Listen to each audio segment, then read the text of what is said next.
नमस्कार मेरे प्यारे साथियों। आज की कहानी का नाम है भाड़े का टट्टू। इसमें महिला कानूनी दांव पेच लगाकर अपने पति को छुड़ाने का प्रयास कर रही है। तो आइए वक्त न गवाते हुए सुनिए, मजेदार कहानी है और अच्छी लगे तो चैनल को सब्सक्राइब जरूर करें ऐसी मजेदार कहानियों को सुनने के लिए और तरह तरह की कहानियों को सुनने के लिए।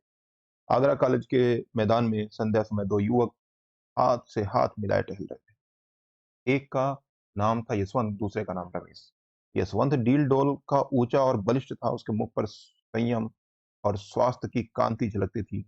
रमेश छोटे कद और इकहरे बदन का तेजहीन और दुर्बल आदमी था। दोनों में किसी विषय पर बहस हो रही थी।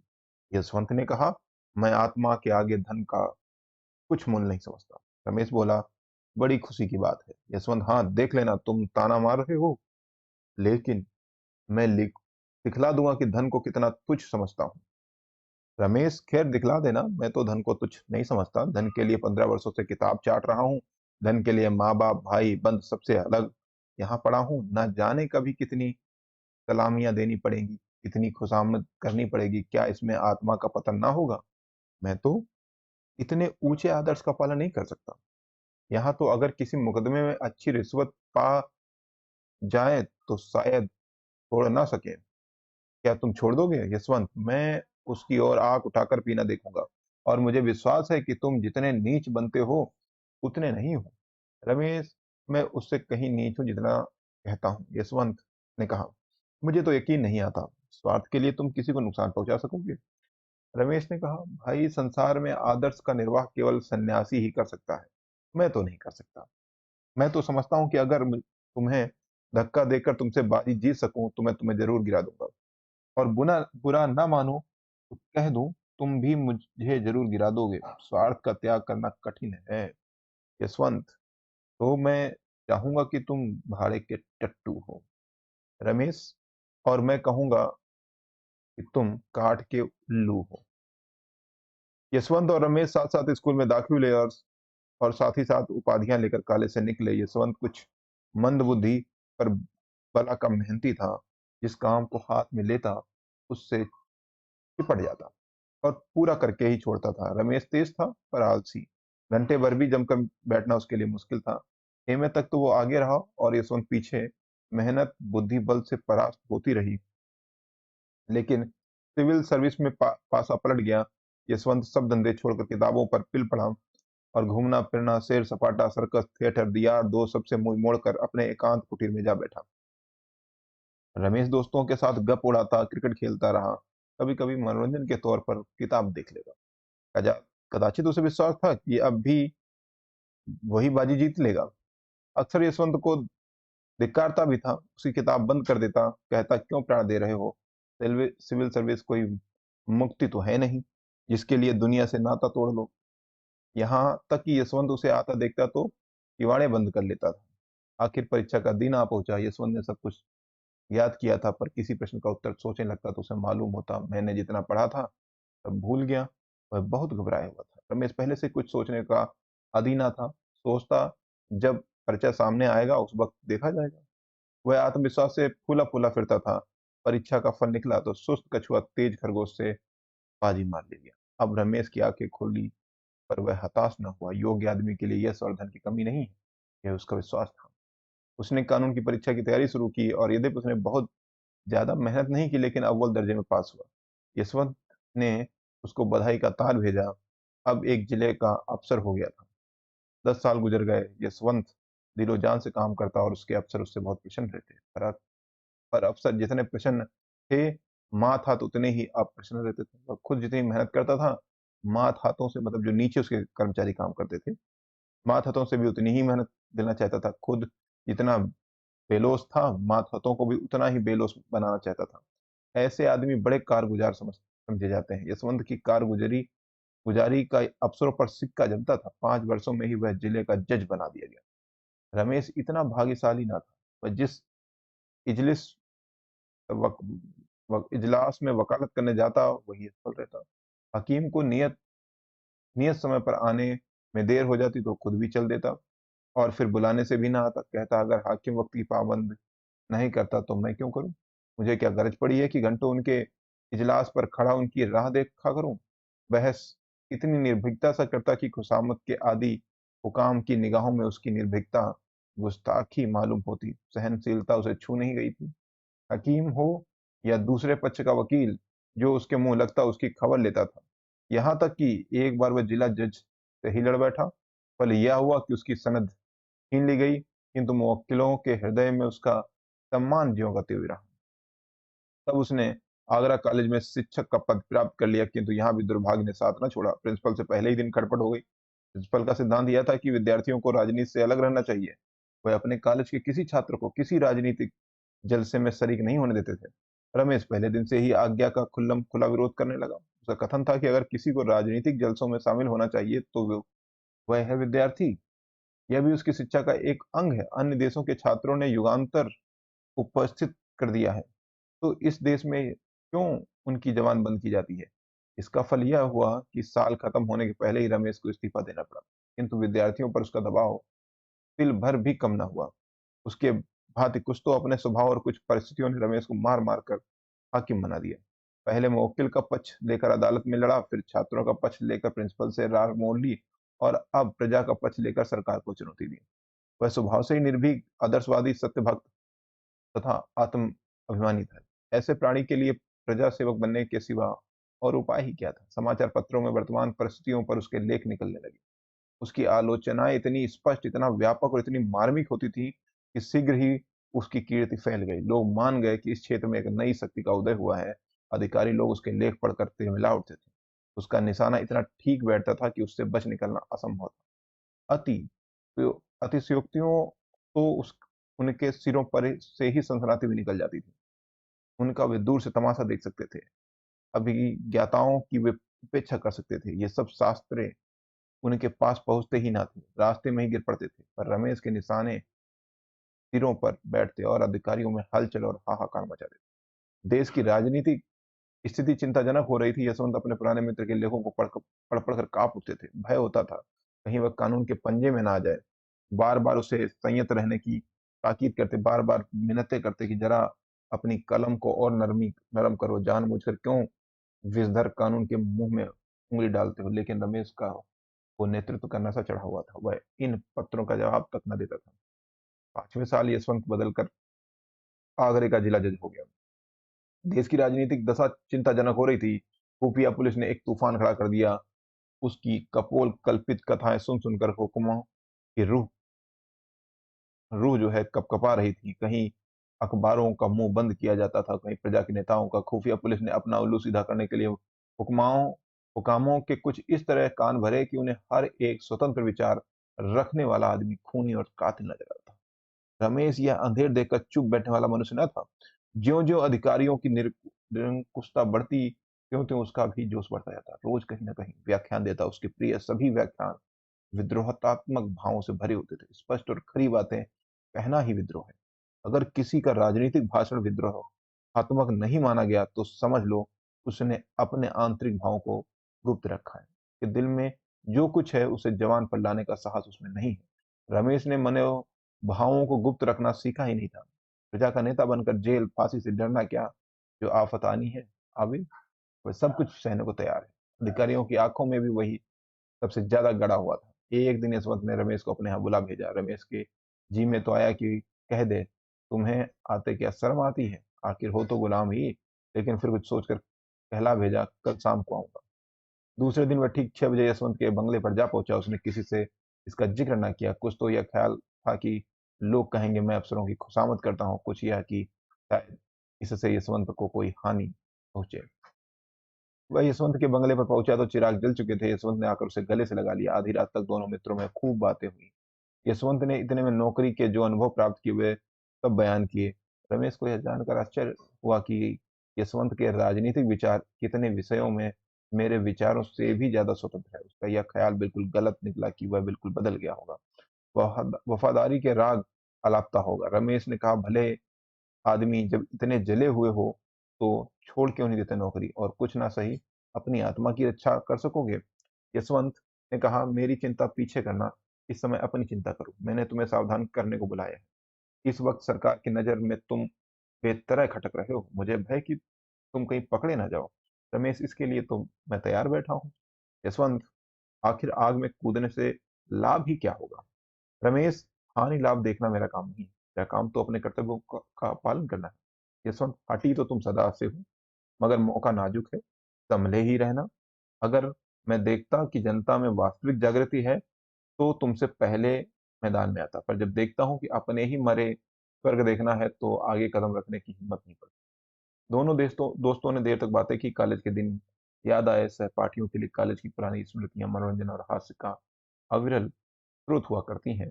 अध्यापकों पर आलोचनाएं हुई, कौन कौन साथी क्या कर रहा है, इसकी चर्चा हुई। बिल्कुल यह मालूम होता था कि दोनों अब भी कॉलेज के छात्र हैं। गंभीरता नाम को भी न थी।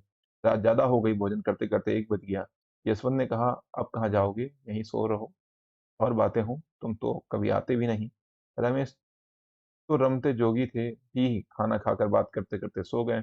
नींद खुली तो 9 बज गए। यशवंत सामने खड़े मुस्कुरा रहे थे। इसी रात को आगरे में भयंकर डाका पड़ गया। रमेश 10 बजे घर पहुंचे। देखा पुलिस ने उसका मकान घेर रखा है। उन्हें देखते ही एक अफसर ने वारंट दिखाया। तुरंत घर की तलाशी होने लगी। मालूम नहीं क्यों कर रमेश के मेज की दराज में एक पिस्तौल निकल आया। फिर क्या था? हाथों में हथकड़ी पड़ गई। अब किसे उनके डाके में शरीक होने से इनकार हो सकता है? और भी कितने ही आदमियों पर आफत आई। सभी प्रमुख नेता चुन लिए गए। मुकदमा चलने लगा। औरों की बात को ईश्वर जाने, पर रमेश निरपराध था। इसका उसके पास ऐसा प्रबल प्रमाण था जिसकी सत्यता से किसी को इनकार न हो सकता था। पर क्या वह इस प्रमाण का उपयोग कर सकता था? रमेश ने सोचा, यशवंत स्वयं मेरे वकील द्वारा सफाई के गवाहों में अपना नाम लिखवाने का प्रस्ताव करेगा। मुझे निर्दोष जानते हुए वह कभी मुझे जेल न जाने देगा। वह इतना हृदय शून्य नहीं। लेकिन दिन गुजरते जाते हैं और यशवंत की ओर से इस प्रकार कोई प्रस्ताव न आता। रमेश खुद संकोचवश उसका नाम लिखाते हुए डरता था। न जाने इसमें उसे क्या बाधा हो। अपनी रक्षा के लिए वह उसे संकट में न डालना चाहता था।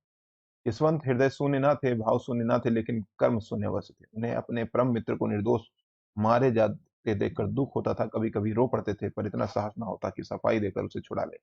न जाने अफसरों का क्या ख्याल हो। कहीं यह न समझने लगे कि मैं भी षड्यंत्रकारियों से सहानुभूति रखता हूँ। मेरा भी उनके साथ कुछ संपर्क है। यह मेरे हिंदुस्तानी होने का दंड है। जानकर जहर निगलना पड़ रहा है। पुलिस ने अफसरों पर इतना आतंक जमा दिया कि चाहे मेरी शहादत से रमेश छूट भी जाए, खुल्लम खुल्ला मुझ पर अविश्वास न किया जाए, पर दिलों से यह संदेह क्यों कर दूर होगा कि मैंने केवल एक स्वदेश बंधु को छुड़ाने के लिए झूठी गवाही दी। और बंधु भी कौन, जिस पर राजद्रोह का अभियोग है? इसी सोच विचार में 1 महीना गुजर गया। उधर मजिस्ट्रेट ने यह मुकदमा यशवंत ही के इजलास में भेज दिया। डाके में कई खून हो गए थे और मजिस्ट्रेट को उतनी ही कड़ी सजाएं देने का अधिकार न था जितनी उसके विचार में दी जानी चाहिए थी। यशवंत अब बड़े संकट में पड़ा। उसने छुट्टी लेनी चाहिए, लेकिन मंजूर ना हुई। प्रिंसिपल सिविल सर्जन अंग्रेज था। इस वजह से उसकी सनद लेने की हिम्मत ना पड़ी। बला सिर पर आ पड़ी और उससे बचने का उपाय न सोचा। भाग्य की कुटिल क्रीड़ा देखिए। साथ खेले साथ पढ़े 2 मित्र एक दूसरे के सम्मुख खड़े हैं। केवल एक कटघरे का अंतर था, पर एक ही जान दूसरे की मुट्ठी में थी। दोनों की आंखें कभी चार न होती। दोनों सिर नीचे किए रहते। यद्यपि यशवंत न्याय के पद पर था और रमेश मुलजिम, लेकिन यथार्थ में दशा इसके प्रतिकूल थी। यशवंत की आत्मा लज्जा, ग्लानि और मानसिक पीड़ा से तड़पती थी, और रमेश का मुख निर्दोषता के प्रकाश से चमकता रहता था। दोनों मित्रों में कितना अंतर था। एक उदार था, दूसरा कितना स्वार्थी। रमेश चाहता तो भरी अदालत में इस उस रात की बात कह देता, लेकिन यशवंत जानता था रमेश फांसी से बचने के लिए भी उस प्रमाण का आश्रय ना लेगा जिसे मैं गुप्त रखना चाहता हूँ। जब तक मुकदमे की पेशियां होती रहीं, तब तक यशवंत का असहाय मर्म वेदना होती रही। उसकी आत्मा और स्वार्थ में नित्य संग्राम होता रहता था, पर फैसले के दिन तो उसकी वही दशा हो रही थी जो किसी खून के अपराधी की हो। इजलास में जाने की हिम्मत ही ना पड़ती थी। वह 3 बजे कचहरी पहुंचा। मुजलिस अपना भाग निर्णय सुनाने को तैयार खड़े थे। रमेश भी आज रोज से ज्यादा उदास था। उसके जीवन संग्राम में वह अवसर आ गया था जब उसका सिर तलवार की धार के नीचे होगा। अब तक भय सूक्ष्म रूप में था, आज उसने स्थूल रूप मतलब बड़ा रूप धारण कर लिया था।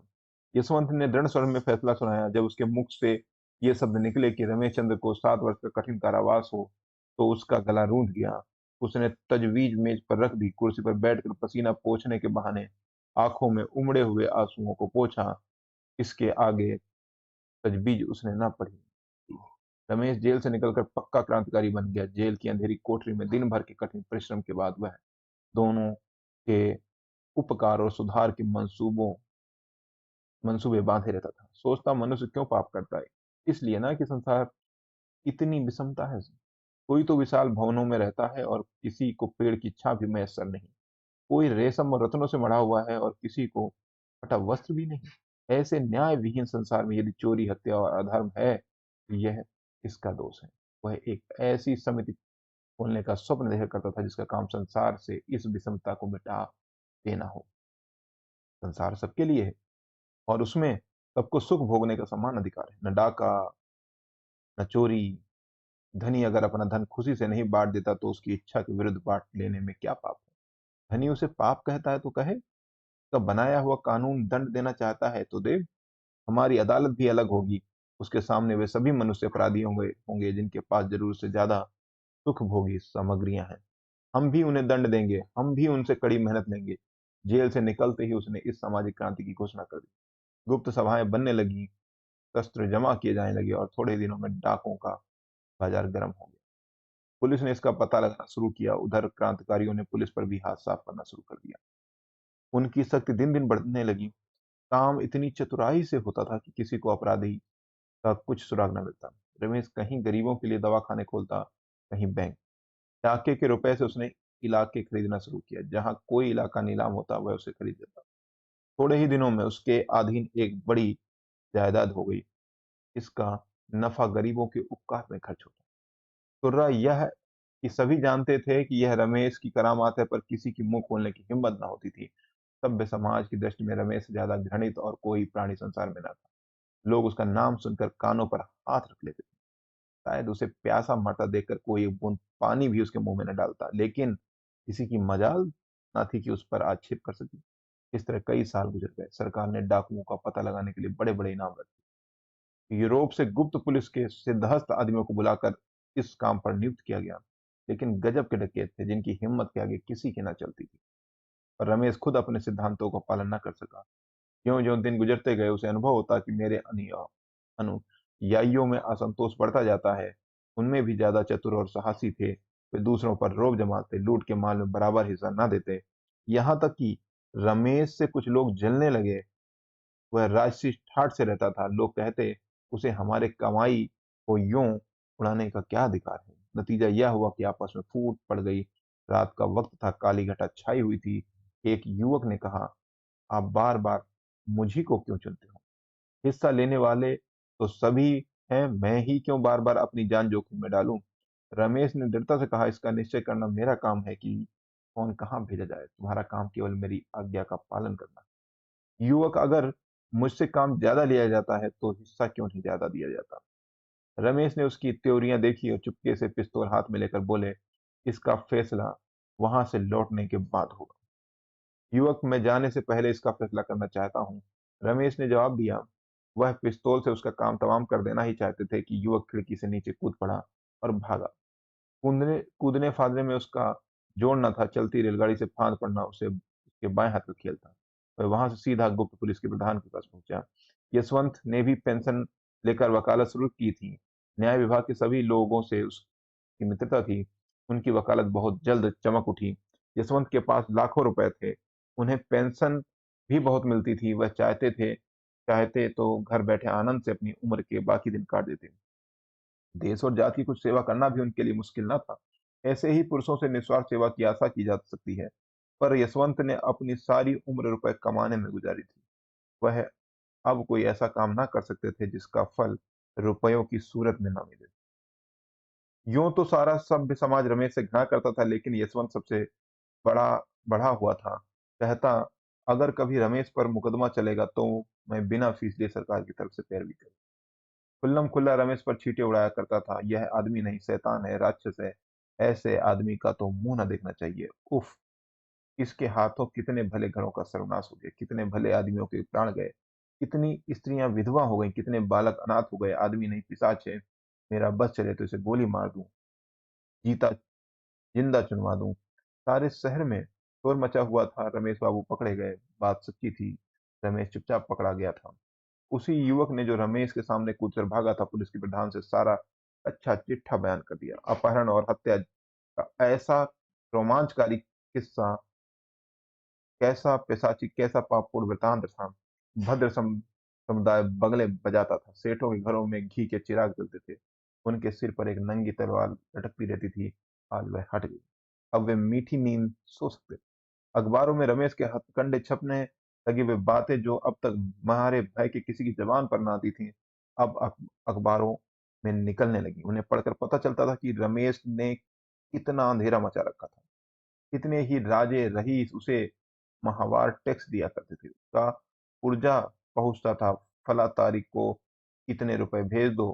फिर किसकी मजाल थी कि उसका हुक्म टाल सके। वह जनता के हित के लिए जो काम करता, उसके लिए भी अमीरों से चंदे लिया करता था। रकम लिखना रमेश का काम था। अमीर को बिना कान पूछ हिलाए वह रकम देनी पड़ती थी। लेकिन भद्र समुदाय जितना ही प्रसन्न था, जनता उतनी ही दुखी थी। अब कौन पुलिस वाले के अत्याचार से उनकी रक्षा करेगा? कौन सेठों के जुल्म से उन्हें बचाएगा? कौन उनके लड़कों के लिए कला कौशल के मदरसे खोलेगा? वे अब किसके बल पर कूदेंगे? वे अब अनाथ थे, वही उनका अवलंब था। अब वे किसका मुंह ताकेंगे, किसको अपनी फरियाद सुनाएंगे? पुलिस शहादतें जमा कर रही थी। सरकारी वकील जोरों से मुकदमा चलाने की तैयारी कर रहा था। लेकिन रमेश की तरफ से कोई वकील न खड़ा होता था।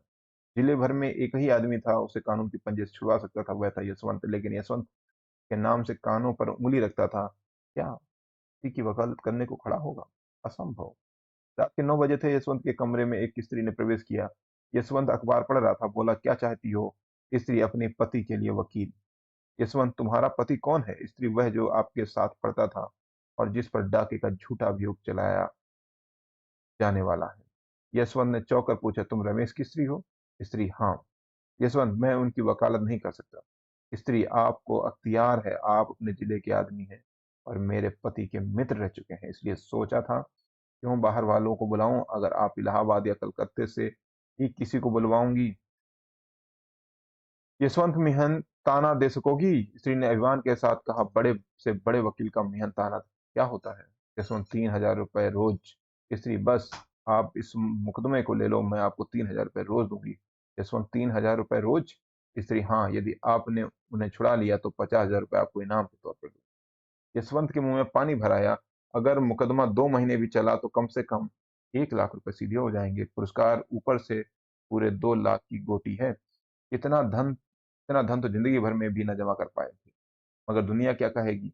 अपनी आत्मा भी तो नहीं गवाही देती। ऐसे आदमी को कानून के पंजे से बचाना असंख्य प्राणियों की हत्या करना है। लेकिन गोटी 2 लाख की, कुछ रमेश के फंस जाने से इस जत्थे का अंत तो हुआ नहीं जाता। उसके चेले चापड़ तो रहेंगे ही। शायद वे और भी उपद्रव मचाए, फिर मैं 2 लाख की गोटी क्यों जाने दूं? लेकिन मुझे कहीं मुंह दिखाने को जगह ना रहेगी। ना सही। जिसका जी चाहे खुश हो, जिसका जी चाहे नाराज। ये 2 लाख तो नहीं छोड़े जाते। कुछ मैं किसी का गला तो दबाता नहीं हूँ, चोरी तो करता नहीं हूँ। अपराधियों की रक्षा करना तो मेरा काम है। सहसा स्त्री ने पूछा, आप जवाब देते हैं? यशवंत, मैं कल जवाब दूंगा, जरा सोच लूं। स्त्री, नहीं, मुझे इतनी फुर्सत नहीं। अगर आपको कुछ उलझन हो तो साफ साफ कह दीजिए, मैं और प्रबंध करूं। यशवंत को और विचार करने का अवसर न मिला। जल्दी का फैसला स्वार्थ ही की ओर झुकता है। यहाँ हानि की संभावना नहीं रहती। यशवंत, आप कुछ रुपए पेशगी के दे सकती हैं? स्त्री, रुपयों की मुझसे बार बार चर्चा ना कीजिए। उनकी जान के सामने रुपए की हस्ती क्या है? आप जितनी रकम चाहें मुझसे ले लें। आप चाहें उन्हें छुड़ा ना सकें, लेकिन सरकार के दांत खट्टे जरूर कर दें। यशवंत, खैर मैं ही वकील हो जाऊंगा। कुछ पुरानी दोस्ती का निर्वाह भी तो करना चाहिए। पुलिस ने एड़ी चोटी का जोड़ लगाया। सैकड़ों शहादतें पेश की। मुखबिर ने तो पूरी गाथा ही सुना दी। लेकिन यशवंत ने कुछ ऐसी दलीलें की, शहादतों को कुछ इस तरह झूठा सिद्ध किया और मुखबिर की कुछ ऐसी खबर लिखी, रमेश बेदाग छूट गए। उन पर कोई अपराध न सिद्ध हो सका। यशवंत जैसे संयत और विचारशील वकील उनके पक्ष में खड़े हो जाना ही उसका प्रमाण था कि सरकार ने गलती की। संध्या का समय था। रमेश के द्वार पर शमियाना तना हुआ था। गरीबों को भोजन कराया जा रहा था। मित्रों की दावत हो रही थी। यह रमेश के छूटने का उत्सव था। यशवंत को चारों ओर से धन्यवाद मिल रहे थे। रमेश को बधाइयां दी जा रही थी। यशवंत बार बार रमेश से बोलना चाहता था, लेकिन रमेश उसकी ओर मुंह फेर लेता था। अब तक उन दोनों में एक बात भी नहीं हुई। आखिर यशवंत ने एक बार झुंझलाकर कहा, तुम तो मुझसे इस तरह ऐठे हो मानो मैंने तुम्हारे साथ कोई बुराई की है। रमेश, और आप क्या समझते हैं कि मेरे साथ भलाई की है? पहले आपने मेरे इस लोक का सर्वनाश किया था, अब की परलोक का किया है।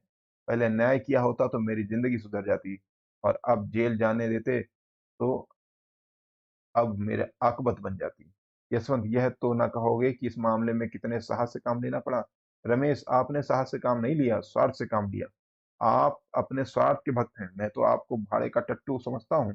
मैंने अपने जीवन का बहुत दुरुपयोग किया लेकिन उसे आपके जीवन से बदलने को किसी दशा में तैयार नहीं। आप मुझसे धन्यवाद की आशा ना रखें। तो देखिए कहानी का जो पहला पेज आपने पढ़ा होगा उसमें जो शब्द बोले गए हैं, दोनों ही दोस्तों के द्वारा। असल कहानी में, असल ज़िंदगी में क्या होता है, उसका उल्टा अंश होता है। यहाँ रमेश शुरू में कहता है कि मैं स्वार्थी हो सकता हूँ, यशवंत मना करता है लेकिन हकीकत में क्या है, यशवंत स्वार्थी होता है। रमेश स्वार्थ का काम निस्वार्थ लोगों की मदद करता है। तो ये थी कहानी, कैसी लगी? और मेरे चैनल को लाइक करें, सब्सक्राइब करें, शेयर करें। जय हिंद दोस्तों।